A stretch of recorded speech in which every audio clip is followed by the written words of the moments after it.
fuck that. Fuck that. Fuck that. Fuck that. Welcome to Fuck That with Ormash and Jihan Sabir. We got the beautiful, the wonderful, my best Quincy Jones. Hey, what's up, everybody? Thank you for having me. Hi. Jihan and Or. Yay. Thank you so much. Oh my God, I'm so excited to see you. I'm happy to be here. Oh my gosh. I saw Rocket Band this weekend. And I have to say, it had everything Bohemian Rhapsody didn't that I wanted. Like a gay orgy scene? It had an orgy scene. It had him fucking. It had him doing tons of blow, drinking, almost killing himself. Like, all the shit Bohemian Rhapsody. I did all that just Saturday. You know what I'm saying? He ain't special. Fuck that. He can play the piano. That's about it. And he made beautiful songs. You know what I'm saying? He did. It made me, I realized, like, I know a lot of Elton John songs, like, just because I've heard them, but I don't know that much about Elton John. What? I didn't know that much about him. How the fuck did you not know much about Elton John? I'm from Israel and know Elton John. Yeah, and I didn't really say I didn't know like, who. It's like this really real You over guys, there. calm the fuck down. Right. I didn't say. We're not the one who's confessing that we didn't know shit about Elton John. I'm saying I know who Elton John was, but I didn't know a lot about his life, like how he grew up and like like how he became famous. Like, I didn't know that story. I know his story now. He's married. He has children. What do you think it takes to get to that level? I don't know, but it was very interesting to see it and how they did it conceptually. I really dug. I'm not talking about the movie. I'm asking about your opinion of success. Like, what do you think it takes to get to, like, superstars, that like legends that, like, you just said, what was the movie? Bohemian Rhapsody. Bohemian Rhapsody, right? When you looked at Freddie Mercury, he knew that he was going to be there. So I think it takes. But I actually knew more about Freddie. Like, I saw a documentary about Freddie's life. Like, I mean, yeah, but the point is, he had a mentality approaching his quest. He knew what he wanted to be. He knew he was going to be a star, right? Yeah. So, like, do you think that's what it takes? Like, unwavering belief in yourself? That and many other things, yeah. I think actual talent and then the grind. You got to grind for what you want. I think the grind takes on a negative connotation. I think Why? grinding is just doing something consistently. Yeah, that's what Life I'm saying. is a daily grind. We've heard that phrase, daily grind. Yeah, but you don't want the kind of you don't want to survive.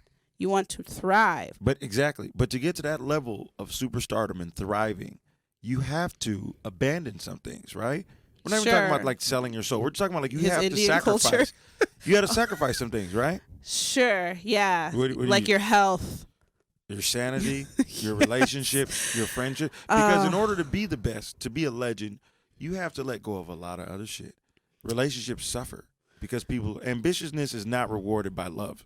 That's true. Well, his story was interesting because he had the sexuality element to it where he wasn't so sure about his sexuality in the beginning. And so the love aspect, like, we didn't even see him. Yeah, but we didn't really, you don't see him in a relationship until he's in his early to mid 20s because he hadn't really come to the terms that he was a homosexual. I mean, also at the time, homosexuality was punishable. It by, was, jail but time. But even with that said, I don't think he was so sure that that's what he was.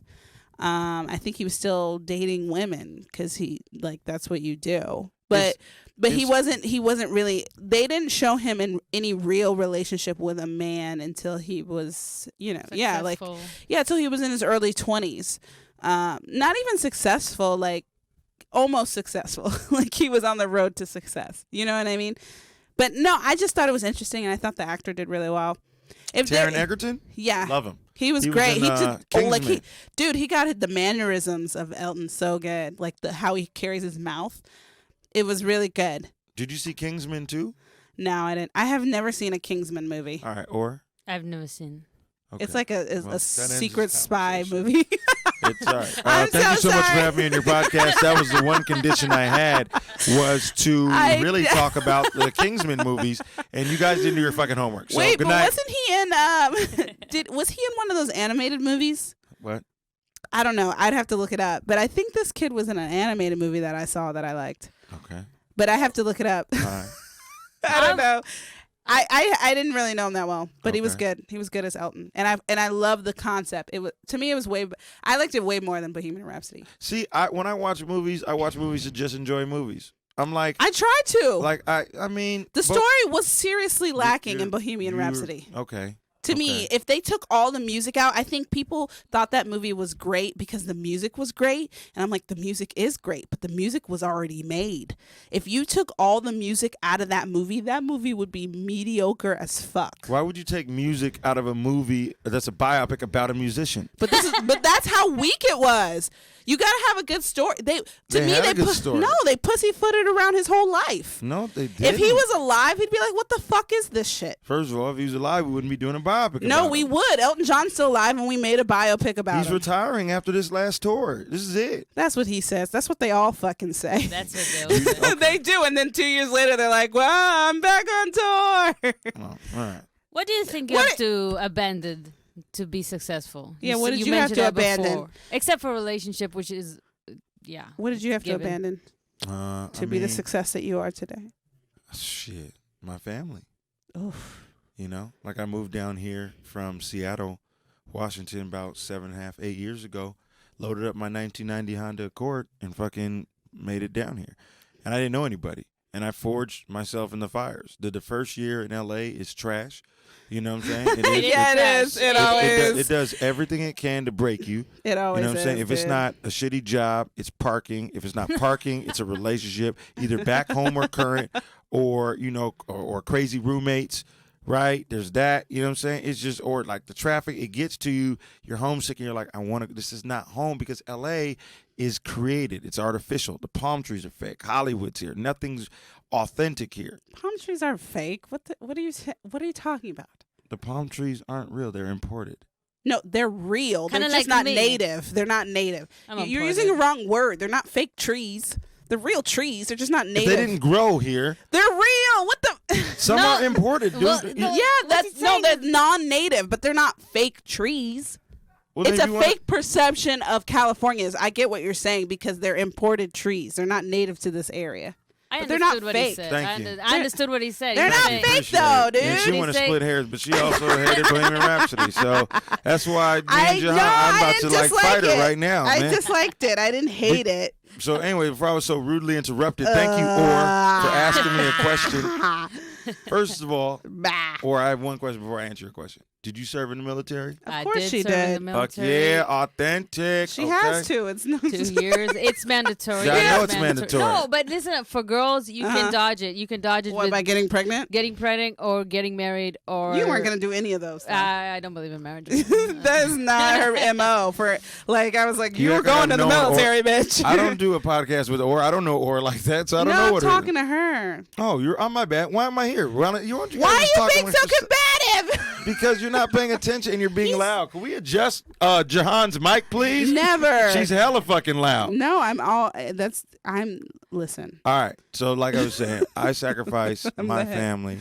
in some relationships. You know what I'm saying? Like I said, being ambitious does not get rewarded by love, because that takes a toll on your partner. And I've been trying to learn balance in between that a lot, you know? right. It's very hard, that balance, because I feel like it's success and it's like that. It's when one goes up, the other goes down for some reason. I don't know why. It's a very delicate balance, because pursuing something requires you to be selfish, and it's hard to justify being selfish in a relationship. That's true. You know what I'm saying? Because it's supposed to be about a balance of sacrifice and time. But if you're a comedian, you're supposed to be getting better. You're supposed to be going to mics. You know what I'm saying? You go to mics. It's not quick to get up in mics. Let's say you do two mics, and let's say they're in the same area, the same neighborhood, right? That's still about at least 4 hours. at least 3 Yeah. hours right there. So you're telling me 3 Ooh. hours between a person who works a regular 9-to-5 job, or you work a 9-to-5. Let's say you work 9-to-5, you go to mics from 6 to 9. Y'all got to get up and do it in the morning. That don't leave much time together. Yeah. So there's that. You know what I'm saying? So for me, it's like I've always, and I don't date comedians. You know what I'm saying? I've never dated a comedian. Have you dated artists from a different type of art? Yeah, definitely. You know, but also when it comes to that, I date people who are passionate about something. If they're not passionate about something, then I don't, you know. Anytime I hear someone like, you know, talk about their partner and they're like, you have to go out again, I'm like, that definitely has an expiration date on it. It's hard also because, like, I don't know how it is for men, but do you have to go to that open mic? For women, mic? like, you know, it comes 8 o'clock, like you said, and you got your man, you can go and get that satisfaction. Mm-hmm. And sometimes you compromise. Mm-hmm. 'Cause I found myself compromising a lot. So I'm like, no, maybe we'll go to watch a movie, but that doesn't work. It takes a toll. And then what happens is I get a dissonance about my stand-up, and then I become mean to the partner. Yeah. I mean, you feel like I'm mad at myself for putting there. Yeah, I get that. But also, you know, in the same respect, when it comes to like, it must be tougher to be a woman comic trying to date because most men are insecure and easily threatened. So when you guys are smart, funny, and attractive, they want that all to your guys. They want that all to themselves. Mm-hmm. So when you share that with the world or you make jokes about your relationship, they're not like a lot of dudes are sensitive. Like for me, if I don't date anybody who's not passionate, right? If you don't have a passion, then we don't have anything in common. And it's also when one side has a passion, the other side have nothing. It's so out of balance because I need to go do my thing, and then you go do your thing, and that's the balance. Because if you don't have your thing, you're gonna be up in my shit. I can't have that anyway. Like, who wants to date someone, a non-passionate person? Like, who? I don't think even like regular folks or civilians even want that. Like that shit gets tiring after a while. A lot of people are okay with non-passionate, mediocre shit. I mean, maybe for themselves, but they want that stability because being an artist is not stable or consistent.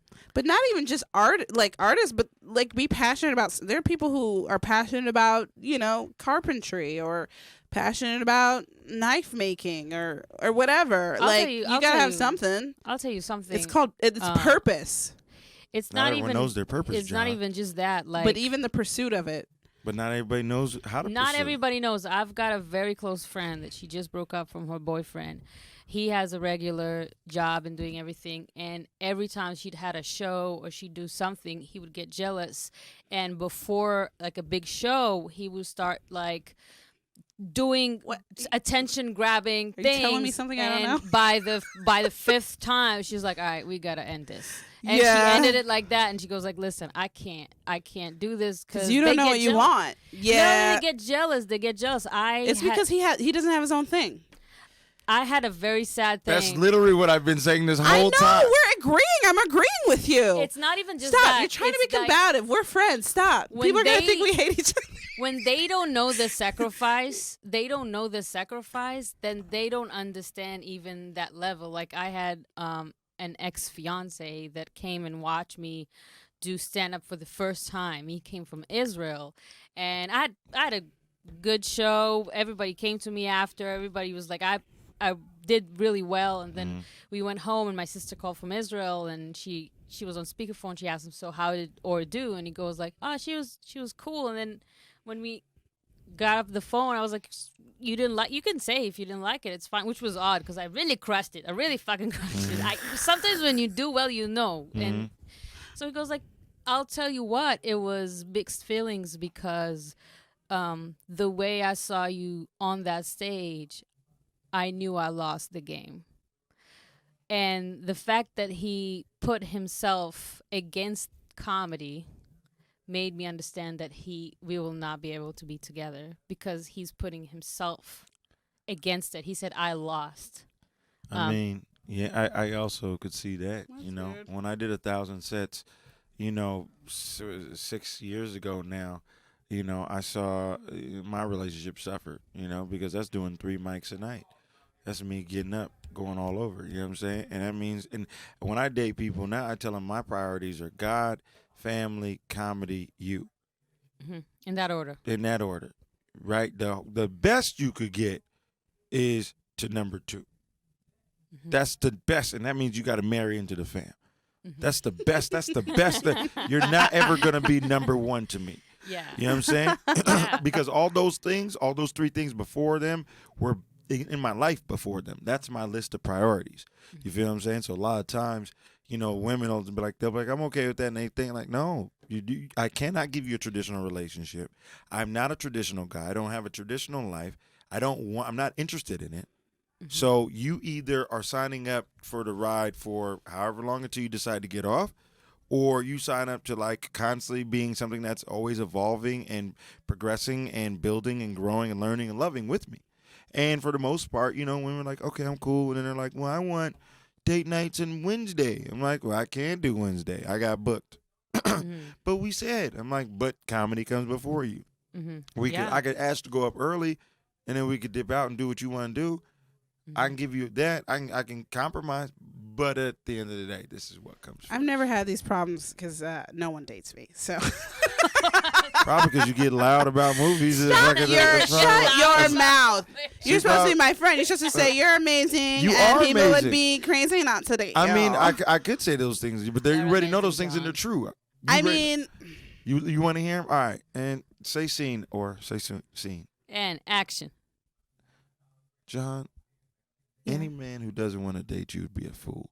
You are an amazing, strong, intelligent, outgoing, funny, charismatic woman. Thank you. And your personality deserves to be matched and or surpassed by what it is you put out there. Oh, my God. You are an amazing person, and I love your work ethic and your comedy. Thank you so much. I think I'm going to throw up. Thank you so much. That has been Ego Stroking with Quincy Jones. You can pay me money, and I will stroke the fuck out of your ego, okay? Yeah, thank you so much. Did you hear the voice, though? Did you hear the ASMR voice, though? Hello. This is Quincy Jones talking to Or. You also are an amazing woman. Oh, my God. You're bilingual. You're strong. You're funny. And you are going to have a hard time finding a man who can deal with that, especially with your culture, because most Israeli dudes do Krav Maga. And I'm fucking with you. I'm fucking with you. Let me tell you, regular American dudes find it. Listen, Israel, I'm passionate. I talk passionately. I do everything passionately. I cook. know. It's like a passionate culture. And sometimes they get intimidated. They're like, well, is she upset? I'm not upset. This is the way we talk. We kind of like people from Boston or something like that. They just speak direct people. They Italians, don't fuck around. They're racist, so don't use them as fucking example. I would say Italians. Italians are very also passionate. racist. Let's just say people talk direct. You're listening to racist people. It's like, but then we're doing this and we do this. What kind of Italians are you talking about? Wait, how does Boston people racist? They are? It's a lot of Irish. Oh, well. Boston people are There's a lot really of racist. I don't know about that, but I'm learning. I've never been to Boston. Something new every day. I've never been to Boston. I swear and everything. We could ask anyone out there, anyone upstairs on the patio at the Comedy Store, the world famous Comedy Store is where we film, guys. But we could ask anyone, like, are Bostonians racist? They'd be like, yeah, duh, for sure. It could be funny if we get older people. It's a lot of Irish. But We don't. Okay. Philadelphia. Philadelphia. Cool. So I should give Philadelphia that example. They're direct. All Philly? of New England is racist, for the record, just to be clear. I mean, that's America's where a racist fucking country. Well, that's where the inception was on that side. That's where they decided, let's bring niggas over here to do all the work. Virginia for sure. But So it's like, it's on that side, is what I'm saying. Mm-hmm. Yeah. What other question did you want? And see you looking at the clock. We're at 17 and a No. half. Don't be telling my business. 17 and a half. I just got to keep an eye on it. That's all. Yeah, because I never do. I steer the ship. We had an agreement that every time I need to shut up, Jihan's gonna kick me. But then she said, "Listen, no, I can't kick you because it shows the camera." So shit, we're filming? Yeah. I didn't know we were filming. Yeah. It's both. Okay. It's both audio My bad, and I video. didn't know. No, it's fine. Hey, I see you folks. got a nose ring now. Tell me the story of this. I got a nose ring. Why? It was time for a change. Oh. Okay. You could just say it looks good. You could say you could say it looks good, or you could say it doesn't. But you ask why, because I wanted to. That's what you do when you want to do things. No. You look very Erykah don't like it. It's Badu, okay. Common. No, I don't dislike it. It's just, Oh, you know, I I once have to told- get used to it. I'm used to your face a different way. You know what I You mean? know, You're also not wearing glasses today, so it's like a whole new dynamic of your face right now. Yeah, super new. It's weird you mention Erykah Badu. I have this thing It that is. I don't know celebrities at all. Yeah. I don't know them by their just because I'm foreign. I've been living here for 3 years, and I accidentally went to Erykah Badu and told her she has a nice hat, and left. Where were you? I was at this party. I was at a party, and I saw this All right, lady, first of all- and she was so beautiful. She and is very beautiful. I'm a hat person. She had this beautiful big hat, and I said, maybe I drank a little too much, but I was like, you gotta tell her. Oh, the plot thickens. Okay. I was like, you gotta compliment her about the hat. You gotta and you should have seen her face. She's like, who the fuck is this? She probably appreciated you. I hope she did. I didn't. I That just lady. I complimented her and I left. I had another rendezvous like that with Rendezvous. That's a good word.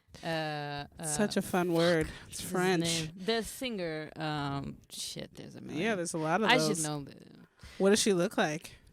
Lionel Richie. Oh, it was a man. I thought it was a woman. I think it was Lionel Richie. You saw Lionel Richie? Yeah, I was at a Soho house, and I was in the elevator, and we were also kind of drunk and stuff. And I didn't know who was with the elevator, and but the elevator, the Soho house had these it's all padded. Mm-hmm. So I had this strange urge to just walk and kind of like bump in the padded thing, and I was with one of my good friends, and I was like, I'm gonna do it, and he was like, no. Like, because he knew who's standing just there in the elevator with us, and so I turned to Lionel Richie and his girlfriend, or I don't know, he was with some girl, and I was like, "Excuse me, can you move a little bit?" Oh Can you my move a little bit? God. And he didn't know what the fuck is going on, so they move a little bit backwards, and I go back and I start bumping into this thing, and they must have thought that was the craziest thing. And we go out, and my friend was like, "You're insane. You don't even know who was with us in the He didn't say elevator." anything? He didn't say anything. He thought I was going to tell him something, but I told him to move. Israeli women are aggressive, dude. Can you move, please? I want to bump into this wall. And it was so silly. I was like a kid, and that's all I wanted. I didn't know who he was. Oh my gosh, that's funny. I know when you say Lionel Richie, I know who that is. But when I was in the elevator with him, I didn't recognize him. So that Once, twice, 3 times, lady. That's you. Is that a Lionel Richie song? That is a Lionel Richie song. Okay. Anyway, sorry, Sonia. So Yes. So, I. what's a celebrity that you've met? Well, funny you should ask. No, I'm just kidding. I've actually met a few people. Some weird encounters, some okay encounters. The latest encounter was probably Keaton Thompson. Okay. Very nice man. Seems like it. He was kind. Mhm. He was super cool. Mhm. We chatted a little. I actually spent a lot of time with him because, spoiler, I am a nanny. So I was watching his kid. And I would love to Jihan to just nanny me, even that I'm 30. I just want her to nanny. She takes such good care of these kids. his daughter is so cute. Love her. Love her. Have you been nannying for them for a while? Is No. this one of a This different was just a family? temporary job. Like I just worked for him for 2 days. Okay. And he was really cool. And but I actually did not tell him I was a comedian. I don't know. I feel we did talk about like, where I was from, and then I was like, yeah, I moved here, for my pursuits and whatever. But I never actually told him I was a comedian, which I don't know if I regret it or not, but it's just what it is. You know what I mean? I'm sure I'll see him again. He's doing a lot of shit out here now. Yeah, you got that. Yeah. Oh, I had Yeah. a third encounter too. Now I remember the third encounter. Okay. It was With who? with Dave Attell. Oh, that's cool. I was 3 weeks in LA, fresh from Israel. Like I Fresh. know nothing. Fresh off the military plane. Okay. That's funny. Fresh. Well, I didn't know a lot of comics either, so like I probably wouldn't have known who Dave Attell was when I first started doing comedy either. Dude, I asked him for I had a cigarette, I asked him for a light, and then we started talking, and I told him I'm from Israel, and then he had some Israel jokes, and he had told me 3 jokes, and 2 of them were really funny, and then the third one, I said, it's and we ended up talking for 20 minutes later. He just talked to me, and then my friend Joey, he looked at me, he was like, yo, what did you tell David? Like, what you were staying with David Attell? I was like, well, he told me some Israel jokes, and one of the jokes, I said, and he goes like, you and Dave Attell? I was like, yeah, it was an Israel joke. 2 of them was funny. One of them was. And we ended up talking for 20 minutes, and I think Dave Attell is one of the coolest guys. He was so down to earth, and because I didn't know who he was, but he knows who he is. Yeah, well, he wears the same thing every day. I think he I think he works really hard at being that guy. You know so what I mean? Sweet, so nice. Yeah, I don't even know. Like, do we get to count when we meet like comedians? Yeah, why not? I don't know. Like, I remember when I met Bill Burr, I was like geeking out a little. I met him here. Did you Dave Chappelle give you a hug? He did, and he called me like Big Titties or something, or like Titty McGee. He gave me like a little special. I call her that too. They ain't the only nigga calling her Big Titty McGee. He called me. He had some y'all name can see for them me. titties on the screen. Them is sweet and nanny mammy giving titties right here. Them is nurturing titties. But no, I was hugging my friend who works here, and she was sad about something. So Titties. That's what she was sad about. Lack of titties. She doesn't have huge titties, but we were just chatting, and then I was hugging her, and he came in the kitchen, and he goes, ladies. He's like, ladies, you can't be doing that in here unless I join you. Can I join you? And then we're like, I guess. And he gave us a hug, and he was lit. Okay, this nigga was lit. You got to be. And do you? If you're fucking with Dave Chappelle, you do, yeah. He was lit, and I don't mean high lit. I mean drunk lit. I mean, we sipping the back bar, yeah. Yeah, he was drinking a lot. Like, he was Jameson, probably. He right? drank so much. Like, he went I on drink stage. a lot at the Comedy Store. You're gonna go to the Comedy Store. And No, drink but something. he went on stage. It's easy to. It's a dark place with dark energy. He asked for a shot. He asked for a beer on stage in the OR, right? So my friend brought him a beer. He was drinking, and then later in the set, he asked for a shot. And she went to get him a shot, and his people were like, "Nah, do not give him the shot." He's got a show because he had did a pop-up show in the Belly, and he was just doing a set in the OR before the show, and they were like, "Do not give him a shot. Like, he has to do a show, like in 20 minutes." But no, that was fun. No, but when I met Bill Burr, I had only been doing comedy like maybe like 3 months. How 4 long months. have you been doing comedy now? This is my 3rd year. Wow, you only been doing comedy 3 years? Yeah, dude. What about you? I celebrated 3 years 2 weeks ago. Oh, yay. But I tell people, What are you saying? when I add, Oh my God, 2 were funny. 1 was Two funny years? One was that? I was a regular person. Can you imagine? I was like 1 week doing stand up and I'm adding Dev Attell. Like, who the fuck am I? You were 1 weekend. A strong Israeli woman who doesn't know social cues. Dude. I think he liked it. He ended up talking. No, for of 20 course minutes. he liked you. Everyone don't know if likes he you. I liked like me. you. I bet No, he likes you. He liked you in your conversation. I mean, he's a Jewish also, right? Is David Tell Jewish? I think David Tell's Jewish. That sounds right.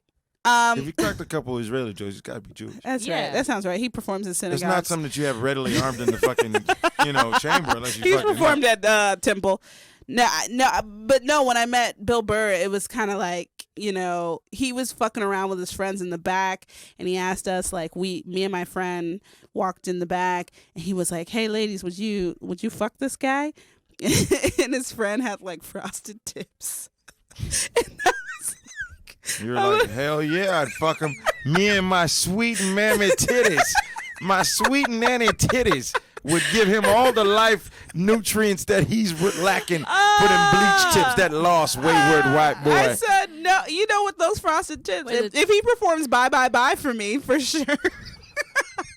What is the frosted tits? It's so when like it's hair, but the they tips are bleach just the tip. Oh. Like their hair might be a little darker, like brown, yeah. and then Frosted. it's I like so that. gross. I like And that. Sorry, stop, don't. It's gross. And No, I think Aura's about to try it tomorrow. Like no, please You're gonna stop. frosted Ew, my titties. gross. Ew, no, don't. But I had frosted titties when I was younger. You had I'm frosted sure you titties did. or frosted- I'm you sure said- you did you have said frosted titties. You probably did now have wait a frosted minute. titties. I heard frosted titties. That sounds right not to me. Tips, so that sounds really tell right us to that me. story. You had frosted titties. Are there pictures? Can we go They're back? Are they? great. Yes. I had frosted titties when I was younger. Let the imagination and break the fourth wall. Boom. At this moment, you're probably wondering how you got here. Ay. This is getting out of hand. No, but really, you guys, it was really great. And I told him, I was like, I really, I But really would you enjoy- fuck him? That's what we want to know. I It's said taking a- yes. If he did, bye. And then they were laughing, and I was like, I really enjoy your comedy. And he was like, stop. And he goes, oh, are you a comic? And I'm like, yeah. And he's like, how long? And I was like, I might have been doing it for 6 months at that point. He was like, oof. It's kind of like an but oof. No, but he was really nice, but he was like, oh. I was like, I know. I'm a fetus. And he's like, well, just keep doing it.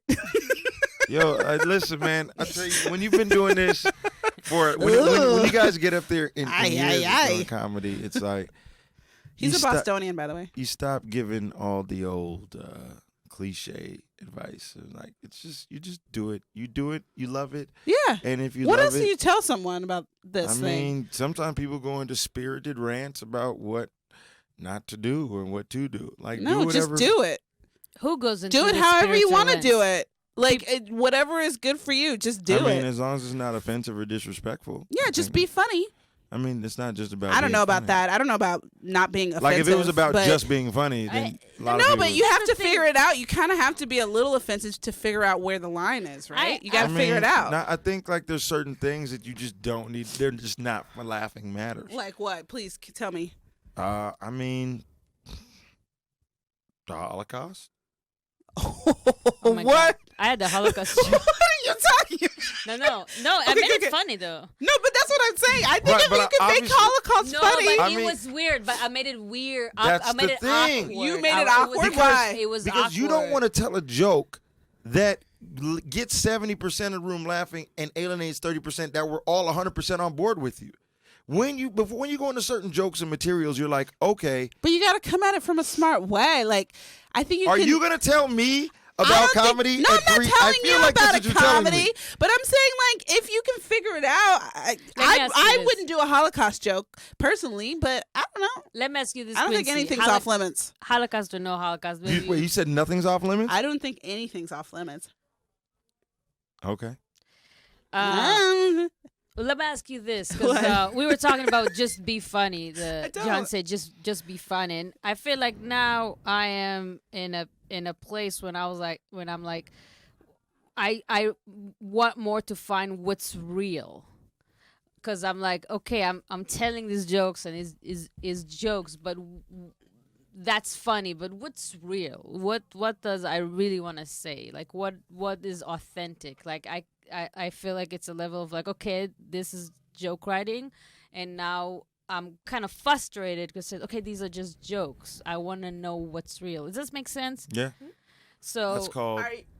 Go ahead, John. Please. I was going to Answer- ask you a question. Yes. Go ahead. What's What the- were you going to say? It's No, called what's what? the question? No, I was going to Ask the ask you like,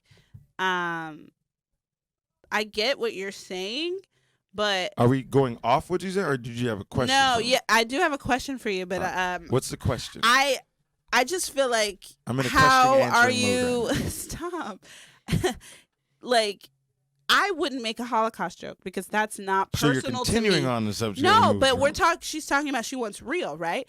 I wouldn't tell It has Holocaust nothing joke to do with because the Holocaust. no, but I'm saying that's not personal to me. You know what I mean? And my family. Like you making a Holocaust joke would be more personal and like closer to you, so it would be real and more truthful. But like me, like can people make jokes about slavery? You answer that question. No, I'm asking you. How do you feel about it? I mean, I think no. No? I mean, here's the thing. Like, I don't find it funny, especially because you're telling jokes in front of a mixed audience. Well, but depends on the angle of the joke, though. No, I just don't think that certain things should be talked about in mixed company. Oh. I don't, and I'm not talking about right now in this moment. I'm just talking about It takes me really warmed up to really even say the word nigga in front of white people, and it's not like I'm adjusting who I am or my comedy for it. It's just like I just don't want to even open up. I don't want to give white people the slightest fucking opening to be like, well, he said it. Maybe I could say it in a joke or just that. I don't give people openings or ammunition to go ahead and fucking continue being ignorant. You know what I'm saying? I guess. I think, I don't know. There I obviously have a different perspective on that because I have adjusted before in an audience. In your 3 years. Jesus Christ. But I have adjusted. 3 years. I'm getting story. Well, my question is No, we're just telling stories. I know. We're just talking. I wanted to hear. I was going to answer, but you didn't ask me. You said that was a question. I asked you if my question was, is it okay to talk about slavery in a joke? I mean, I think it depends on a certain right, the context and how. Yeah, exactly. I agree with that. Okay, so that's kind of what I said originally. No, but I agree that for me, because it comes from it's personal to me. You were a slave?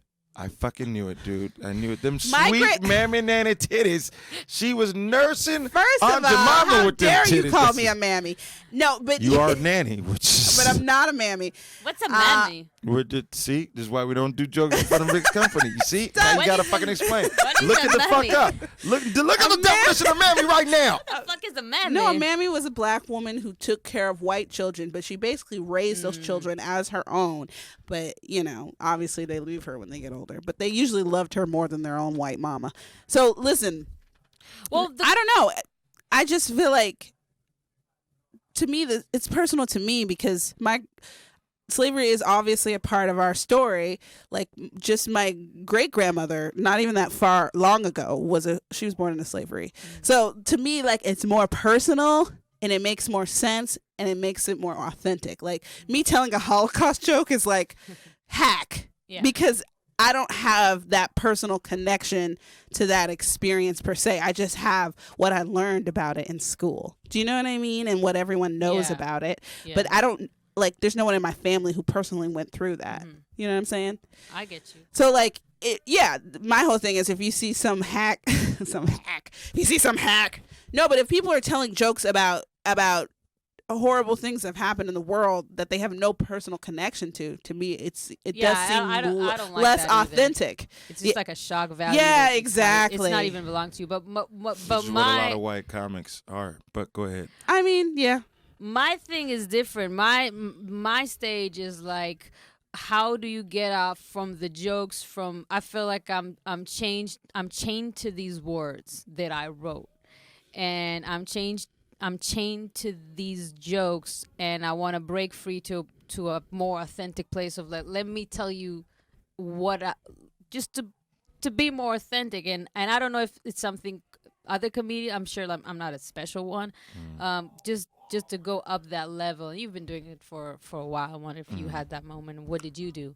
I mean, I would say that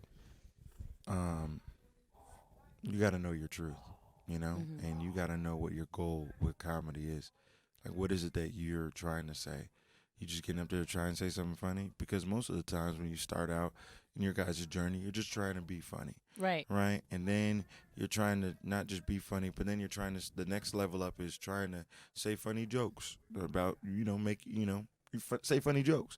And then you're trying to have a longer set full of funny jokes, right? Mm-hmm. You do that, and you get a longer set. You get a 5-minute set, 10-minute set, 15, 20, 30, whatever, right? So then you get a set of jokes, and then maybe you make an album or you drop a special or something like that, right? But then, as you progress, you start having your opinions be funny. Right. And when your opinions are funny, that's you finding your voice. Finding your voice isn't this mythical thing. It's real. It's how you are off stage, that your friends back home say, you know what, or you're hella funny, dog. You're hella funny. You should be a comedian. And it wasn't you doing impressions or doing shock value humor or anything like that. It was you saying what you thought. in a Right. funny way. Same goes for you with your family up in the Bay. Whoever said, yo, Jihan, you're hella funny. You should try doing comedy, blah, blah, blah, blah. But you also got like performing arts background. You went to Yeah. AMDA and shit. You know what I'm saying? So Damn, give me my you know, credit. like AMDA's a really prestigious school. There's like Juilliard and then AMDA. And- Stop. no, I'm serious. No, it's Juilliard and then there's AMDA. So AMDA is Ooh. under LA and New York. It's like 65, 70,000 a year to go. Wow. So she went for a year and she did her thing. She's shy about it. I'm a panda, but uh, I wouldn't put AMDA that high. I would say Carnegie Mellon is higher and NYU, but and NYU is Boston not and known for Boston. performing, though. Boston University has a really good musical theater program. But no, yeah, I agree. Most of my in the beginning, you're right. It was kind of hack. I was just trying to be funny. No, I don't even think it's hack. It's just the fact that when you're starting out, depending You're on just what trying age to you figure start, it out. you don't have anything to say. Yeah. Not yet. Like I started when I was 27. Mm-hmm. You know what I'm saying? Like, no, I'm sorry. I was going on stage 25, 26. I first went on stage when I was 21. I was already funny.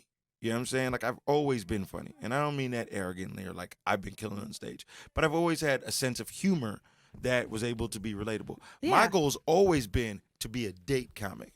You know what a date comic is? A date comic is someone who people want to come see perform live. Mm-hmm. That means your material has to be relatable to couples, right? Mm-hmm. So that means when people come see you, they're like, yo, that dude Quincy Jones, man, he got this joke about XYZ. That shit was hella funny. And they tell a friend to tell a friend. And then people tell their girlfriends. Because in order when you're dating, at least from the male perspective, it's very difficult to bring a woman around certain comedy because you don't want to bring a girl you really like, me or go to the comedy show. What's up, baby? Yeah, 2 hour minimum, and you see Dave Attell. And you're like, yo, I'm not getting fucked tonight. Yeah. You know what I'm saying? Like, I'm not fucking tonight. He's poking fun at us. He's like, oh, does he hold his balls back when he's fucking you? What does he do? Does he take dick pics with it? I bet his balls look like balloon condoms with fucking coke in it. Like, what the fuck? Oh And you're my just like, gosh. yo, but that's not, but it works. You see, when you get older, you start to appreciate and understand that there is a lane for everybody. That's why comedy can never unionize, because then you'd have to start making rules and saying who can and can't be a comedian and be funny. And that's what appeals to that's the appealing part of comedy, is that we're open to everybody. Mm-hmm. We're open to everybody and anything. Mm-hmm. You can't be a bigot on comedy because you yourself are an outcast to do comedy. Right. Therefore, when people are sitting up just saying like this, that, and the third, or, improv people aren't funny, it's like, nah, it's not funny to you. Mm-hmm. Mm-hmm. Yeah. It's funny to somebody out there. Otherwise, it wouldn't exist. We can't say that YouTubers aren't funny. They're a different type of funny. They have to put out a different level of content in a different time frame, Mm-hmm. and it has to be funny. It doesn't translate to the stage all the time, No. but we can't say it's not funny. I could say I don't like the certain type of material, certain type of humor. That's my thing. Mm-hmm. Right. I don't fuck with it. That's where I stand at it. You know what I'm saying? But in the same respect, what? No, keep going. I'm sorry. I just saw someone that Yeah. What did you see? Yeah, we all want to know I that. saw- No. I just saw my Inquiring. Latin lover. Go ahead. Was it Latino? So you're saying it's It's- about That's time. a joke. It's mostly time that gives you that skill. But how old are you? 30. I'm gonna be 33 in a week and a half. Jesus year or Yahweh year? Yeah. Yahweh year. Hey yo, Yahweh. There we go. That's anyways. I like that. I don't know what that was, but I like it. No one. Okay. What? I don't know what it meant either. I liked it. What didn't you know? Yahweh is Jesus in Hebrew, I correct? know, but I'm trying. 33 is the Jesus year. You guys know that? You guys Oh, okay, that's what you're saying. Oh. Okay, I didn't know where you were I going didn't there. know I'm it was so a sorry. Jesus Yahweh. thing. I know what thought- Yahweh means. Okay. I thought it was like a hey, how you doing? Kind of Well, thing. I'm younger than both of you. So How old are you, John? I'm young. How old are you, John? I'm fresh. We know you're 3 years fresh doing comedy. We know that. So how old are you? We said our ages. You didn't say your I'm age. 36. Oh, okay. Well, there we go. How old are you? I'm 28. Young and fresh, nigga. What you mean? The fuck you mean, young and fresh? Can we look up definition of fetus, young and fresh? I'm young. None of those adjectives apply to 28. I'm young and Motherfucker, fresh. you're a cartwheel away from 30. You better start getting ready to stretch your back out after sex. Fuck's wrong with you? I'm young. 28. I'm young. I'm younger than both of you. I am fresh. I am. I'm young and fresh. You know, I looked. Young, You're fresh, and shameless. younger. I'll tell you what. Check them out. I looked at pictures of me. Facebook reminded me like pictures of me before I started comedy, and I looked older. I feel like 'Cause when you were you're happy, sad. when you're happy, I became more of a child. Like this When you're profession happy and really, you know it. really allowed me to become the idiot child that I am inside. For real, I had to myself. teach her how to wash her clothes. Jesus Christ. You know what I realized. What did you realize? Thank you, Again with Quincy. the Thank you, voice, Quincy. Thank you for being on point with me. I realized sometimes I'll go to theater auditions every once in a while, which is where I started. And I sit in that audition room, and all the little people are talking, and they're kikiing to each other. And I was like, yo, these are not my people anymore. Like, at all. I'm like, I'm a comedian, bro. Like, legit. Like, I've never felt more of a sense of community in like how I feel in comedy that when I was in theater. Like, theater is like, and I think it's because in theater you spend a lot of time with people for a short period of time. So like maybe the longest period is like 3 months, and you guys are together intense with each other, and then it's over and you might not see that person for 3, 4, 5 years. Kind of like the army. Well, but then comedy, it's like we see each other. Stop. But for comedy, you see each other almost every day makes for a no short sense, period I of know. times. Stop. It makes no sense, I know, but this is my life. What was your point? Where were you going with What My that? about point your was point? I feel more of a sense of community in comedy. I think because it's a sustained relationship, like I might only see you a few hours a day, but I see you almost every day because we're both out grinding. Do you know what I mean? Whereas auditioning, there's like a season for auditioning. So you'll see people during auditioning for theater auditions, and then you won't see them, or they'll book something and you won't see them for like 8 months, a year. Like I had a friend recently who I met through auditions. She moved to New York like 2 years ago, hadn't seen her, and then I found out she died a year ago, and I didn't even know. And I just found out. Like in comedy, I would have known immediately if someone I knew. Just because of that, Facebook though. No, but we're friends on Facebook. I had no idea she died. I mean, like- it also depends on like staying consistent in the social circles. Like right now, you're immersed in the comedy world. Therefore, you're gonna know all the comedy updates. That's what I'm Most of saying. your Facebook. But even then, it's a different kind of thing. It's because you guys separate. And it's probably like something like, I don't know, because you've been doing it longer. You probably came up with people and y'all was in the grind together and you guys were like super close, and then they started getting whatever, TV shows or whatever, and you just People- don't see them. I mean, like the thing is, I don't have a lot in common with comics, so I don't really kick it with comics. But hear me out. Let me finish. Because you're about to say something, I'm tired. You derailing. No, It's I'm like not saying kick it, but go ahead. Like my thing is like I know people who I was grinding with in the scene, and they got good stuff. Everyone I know has gotten some good stuff. You feel what I'm saying? But Yeah. also at the same time, it's like I don't have a lot in common with people to kick it with outside of comedy. Oh, Like- that's not even what I'm saying. I'm not talking about kicking it outside. No, I'm saying, but like with comedians, like it's just like in order for you to know what's going on in someone's life personally, you have to have a personal connection to them. I only have professional connections to most comedians. You feel what I'm saying? Otherwise, I like things I like is definitely ensuring I would know anything about if someone's struggling with something personally. You feel what I'm saying? Like, Yeah, that's true. I guess that part of it, and the difference between being in comedy and being in theater is like both people are depressed, but theater people are better at covering it up, and Covering it. They cover it up. Like, you know what? I'm sick of that tired ass narrative about fucking everyone's being. No, not depressed in everyone's comedy. depressed, but I'm saying that is there's a subset of comics that have this issue, and they talk about it, but they talk about it constantly. Whereas when I was in people do not talk about it because it's like at it's all. cool. It's cool to be a depressed comedian. That too. This whole tragedy, and plus everyone talk, has like, anxiety. Like, nah, No, man, we you don't don't- get to you tell don't me get you're fucking sad. depressed. Like, things may not be going your way. You might have had a bad day, bad week. You might have had a stretch of bad months. Don't talk to me about depression, dog, because someone would love your fucking problems. There's a lot of entitled ass comedians out there acting like I didn't get booked in this show. I'm depressed. Yet I got a job, a roof over my head. I got gas in my car. I got to afford to go out to eat. What the fuck are you really depressed about? And I'm not saying to minimize anyone's sad feelings down. You can feel down, but you can't allow yourself to feel down for too long because someone would love your problems. There are people with real fucking problems. So when you say you're depressed, don't use depression as a synonym when you're just having a bad day. I'm depressed. Depression means like, yo, mentally, the chemicals in my body are fucking with my brain and it's not allowing me to see shit for what it is. And that's a real problem. That's a real fucking problem. So when I hear comics of anyone talking about I'm depression, I can't get laid, then go fucking get laid, dude. Like, stop talking about your problems like these are monumental problems. Like, no, seriously. You hear dudes and women, I can't date. I'm single. Like, can you believe?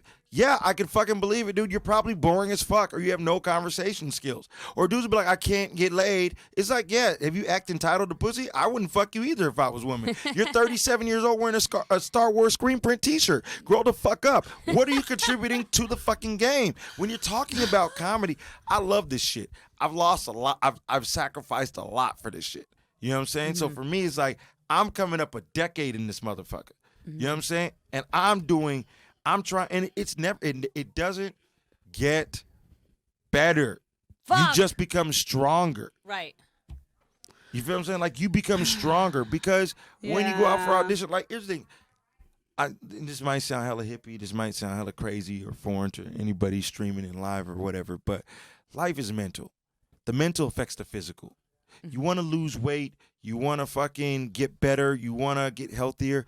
Mentally commit to that and then become disciplined.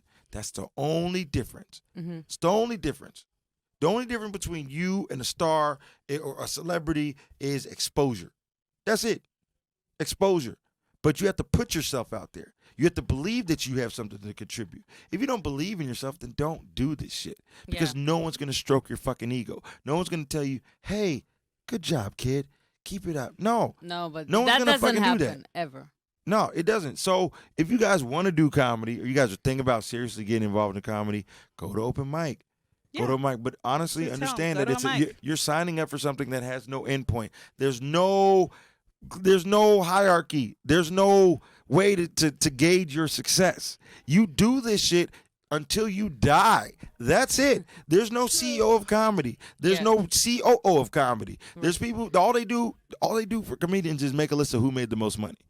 That's the closest thing you'll get. And if you're not on that list, is your career a failure? No. They'll give you lists. That's how they keep comedians in check, by fucking lists. Yeah, like it's a failure. I mean, like, yeah, he's right. It's like, that's what they do to keep comedians in check is lists. Are you on a 30 under 30? Are you on a comedians to watch list? Are you going to JFL? Lists, motherfucker, list. You can make your own fucking list. I know I'm one of the funniest. Sick of these. I don't like all these lists. I don't putting everybody in lists. Do you think you're funny? Yes. Do you know you're funny? Yeah. Do you think you're funny? Yes. Do you know you're funny? Yes. Good, then keep going. Because I know I'm funny wherever the fuck I'm at. It doesn't matter any scene I go to. I'm fucking funny. I'm It's killing so that shit. true. And even I eat a dick. And for me, when I say I eat a dick, because we're all our worst critics. We're all our harshest critics, aren't we? Yeah. Every comedian sometimes eat a dick. But when I had a few dicks. man, eat it. I ate a dick Don't so tell hard. me what I got time. Listen. No, you eat a dick sometimes and you gotta eat it. I ate a dick last Tuesday. Nice. I ate a dick. I did 5 mics, and then the second mic, I ate a dick so much I swallowed everything. Like, though, I was like, oh, it was like, oh. You guys reminding me that I'm single right now. Yeah, I haven't eaten so many dicks in a while. When was the last time you got some dick? Oh, it's been a minute. Few months.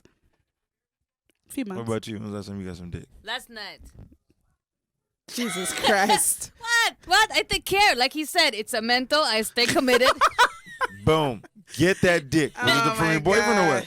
No, No, it's a dick. Just a random dick? It's not random. I Dick! Or said, bring the dick. Here's the dick, my dear. Oh my Here's the gosh. dick on the platter. I was gonna say, so, you know, What is your fuck that story? yeah. Do you have a fuck that I don't know story? what you mean, to be honest. Okay, so in this, I was gonna tell a story.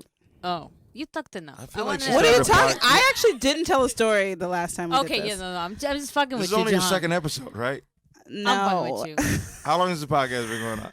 Well, we've been doing it at this beautiful location in the Comedy Store for the last month and a half. Yeah, we're Well, gonna release it. Yeah, we'll Wait, release them later. But What do you mean, fuck that? Like, what do you mean by so fuck that. Like, you ever you remember when Oprah came out with her aha moment? When you have your aha moment, when you realize something about yourself or about your situation that makes you change your behavior. Well, ours is the fuck that. That you were like, moment. you know what? Fuck that. I'm not doing this. Right? Oh, so Or like, fuck that, I am doing Or this. I am doing this. What you know, a moment when you realize, fuck all this shit, I'm doing something else. Like, I've made this decision to change myself, change my surroundings, whatever the fuck it is. Well, I had a bit of a fuck that moment. What is it recently? This was maybe like a year or so ago. So when I first started working for the family that I work for right now, it was like one of my first overnights.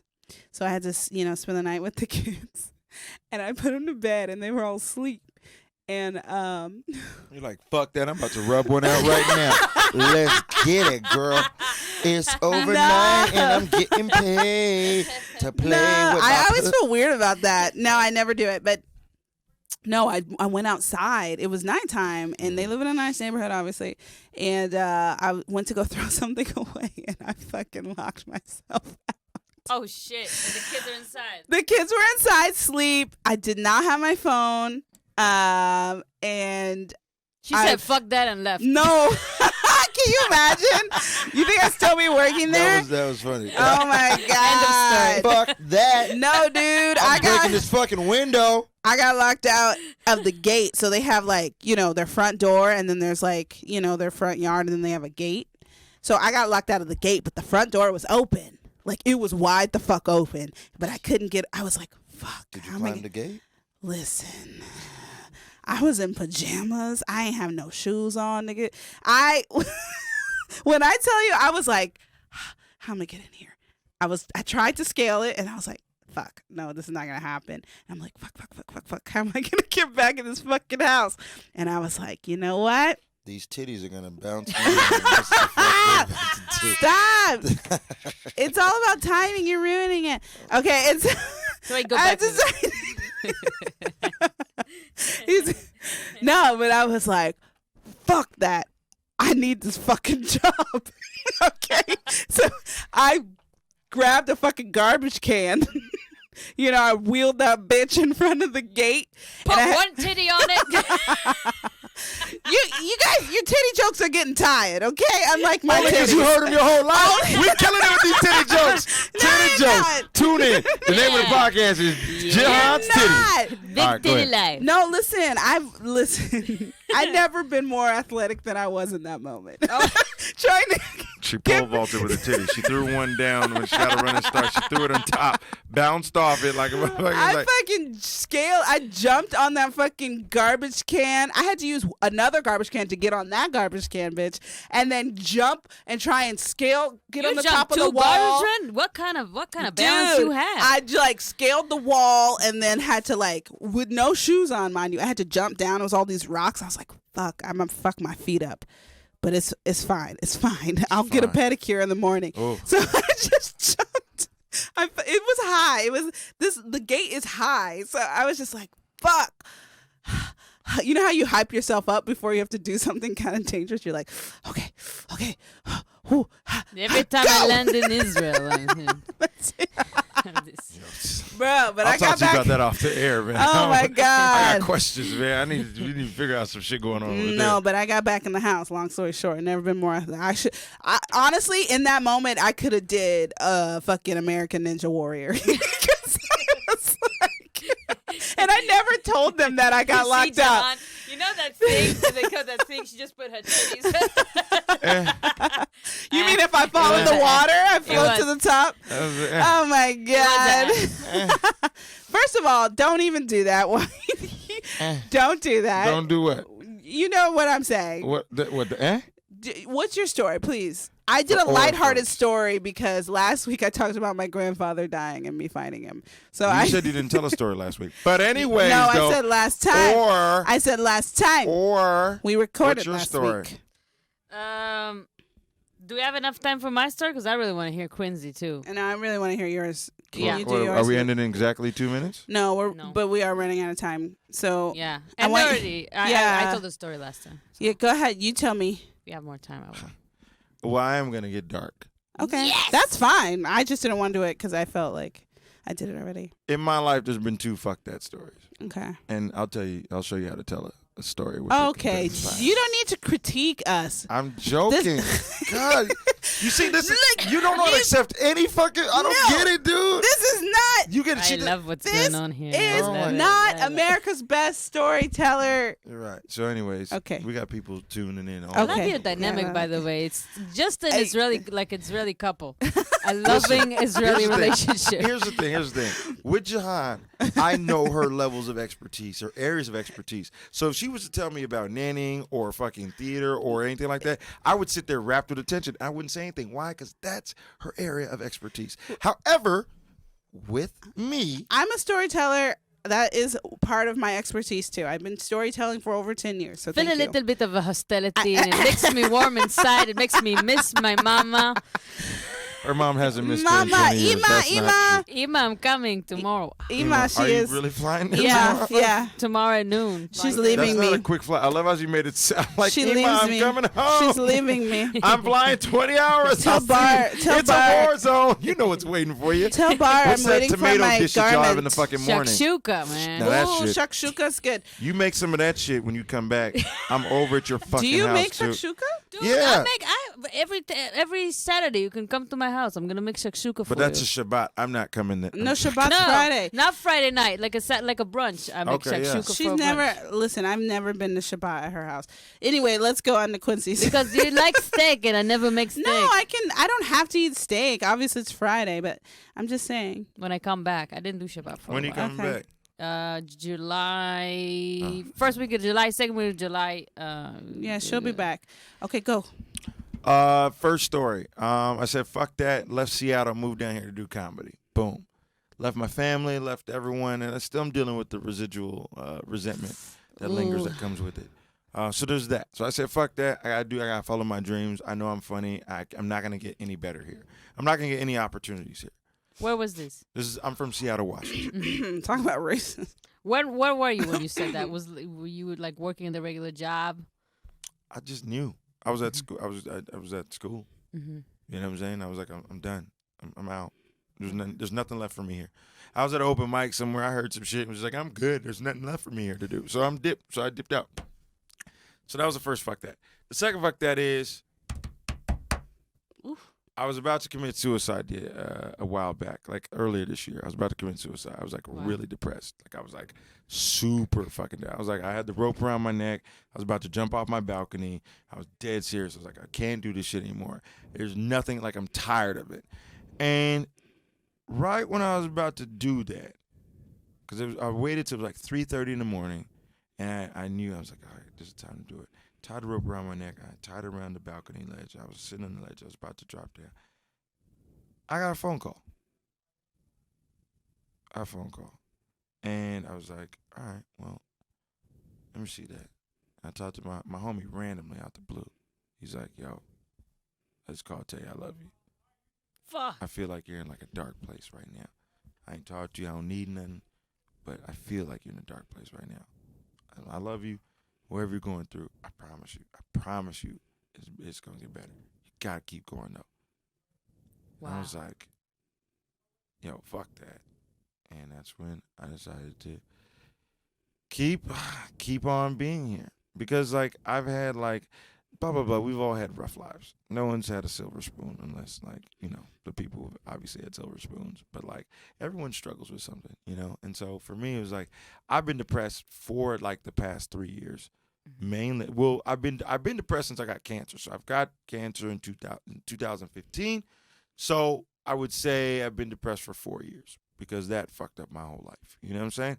And I fucked it. Like, I've got more good than bad from it, but, like, that was that. So, like, it's been an adjustment, a 4-year adjustment. You know what I'm saying? And then when I got in 2015, I popped in 2016.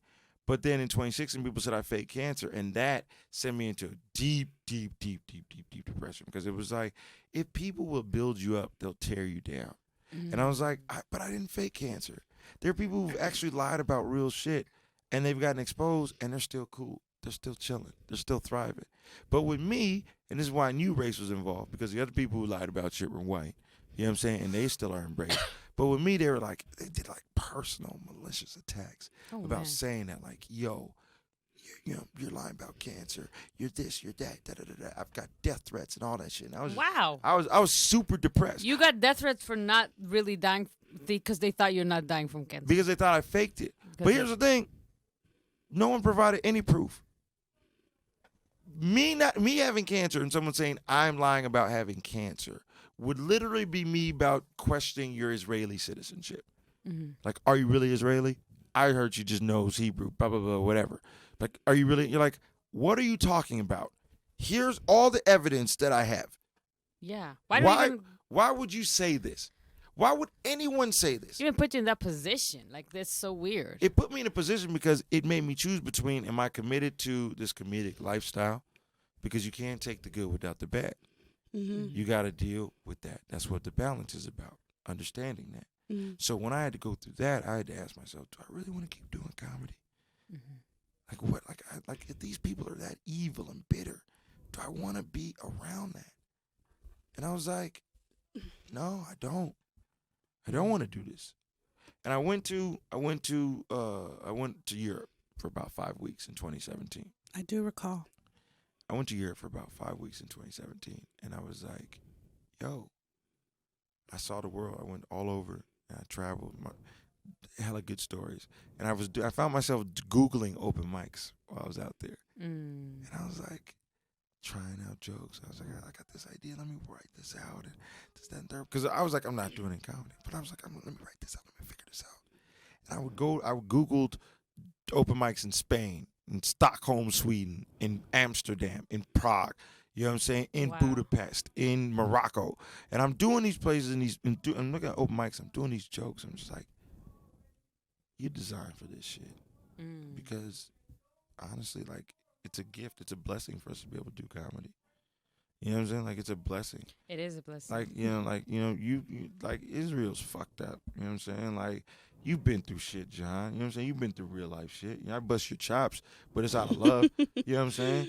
So it's like, it's never like seriously, you know what I'm saying? But it's like, to do this is a blessing because there are places and people who are trying to find their purpose. They're trying to find their passion, and they're scared. Why? Because of societal or familial, expectations of what you're supposed to do, or cultural, right? What you're supposed to do. So they don't never get the chance to be free. We're free to be able to pursue what the fuck we just want to do. So I look at comedy as a blessing. I look at every day as a blessing. There are days that are shitty. Fuck yeah. There are days where you don't want to clock in for work. Fuck yeah. There are mics that are trash. Fuck yeah. But at the end of the day, you still get the opportunity to do it if you want. It's true. You know what I'm saying? I feel like life is a big fuck that. Yeah. Life is a big, because if you're living day to day, you should be having these moments all the time. Fuck that is how you progress. Yo, exactly. If you don't let that anger motivate you to get to the next level, then say fuck that and quit. But if you see someone that got something that you want, then don't say fuck that and let jealousy consume you. Say fuck that. Be like, I'm going to keep going. Because I know if I know someone who got something good, I'm closer to it than if I didn't know somebody. Right. It goes from you hearing someone that you met once at a mic getting stuff to, oh, I know this motherfucker. This is a friend. They got some good shit. I know I'm doing the right thing because someone in my immediate social circle got something good.